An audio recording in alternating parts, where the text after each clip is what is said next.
अस्सलाम वालेकुम नाजरीन, आप देख रहे हैं जेके न्यूज़ अलर्ट अपडेट्स अपने भाई इरफान के साथ। नाजरीन, इस वीडियो में हम बात करने जा रहे हैं एक दर्दनाक वाक़ा के बारे में जो हंदवारा में पेश आया है। एक बंदे के साथ दोस्तों बताया जा रहा है कि उसने अपने आप को फांसी दी है। नाजरीन, उसने ये फांसी क्यों दी है अभी तक ये पता नहीं चला। जब तक पुलिस पूरी तरह से इन्वेस्टिगेशन नहीं करेगी तब तक हम कुछ नहीं कह सकते हैं। बताया जा रहा है कि उसको 2 छोटे बच्चे भी है। नाजरीन, किस तरह से वहां पे अभी मातम छाया हुआ है, जब आप इस वीडियो को देखोगे आप लोग हैरान हो जाओगे। नाजरीन, उसकी बीवी जो है वो किस तरह से रो रही है, जब आप उसको देखोगे आप लोगों को भी रोना आएगा। मैंने ये वीडियो इसलिए बनाया है, मेहरबानी करके जो भी इस वीडियो को देखता है इस वीडियो को ज्यादा से ज्यादा शेयर करना। हो सकता है आपका एक शेयर करने से उनके लिए कोई दुआ करे, अल्लाह ताला उसे जन्नतुल फिरदौस अता करे और इसके घर वालों को सब्र दे। चलो नाजरीन, सबसे पहले मैं आप लोगों को वहां की एक वीडियो क्लिप दिखाऊंगा, आखिर उसके साथ क्या कुछ हुआ था, उसके बाद हम बात करते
خاندار تو تک اور جلدی دپن یہ اتوار روم روم یہ اتوار واپس راتس آرام سان صبح وقت خانداری بالکل اصل۔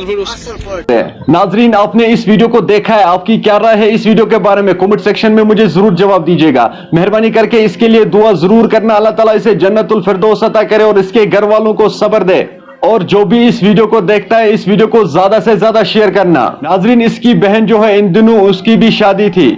گھر والوں کا یہ کہنا ہے کہ یہ بہت ہی خوش تھا، کوئی پریشانی نہیں تھی اس کو، لیکن کل رات کو اس نے اپنے آپ کو پھانسی دیا ہے اور یہ زندگی کی جنگ ہار بیٹھا ہے۔ چلو ناظرین، مجھے امید ہے آپ نے اس ویڈیو کو اینڈ تک دیکھا ہوگا۔ چلو دوستو، میرا یہ آج کا ویڈیو اتنا ہی، ملتے ہیں کسی اگلے ویڈیو میں، تب تک کے لیے اپنا خیال رکھنا اور اپنے بھائی کو دعا میں یاد رکھنا۔ باقی السلام علیکم۔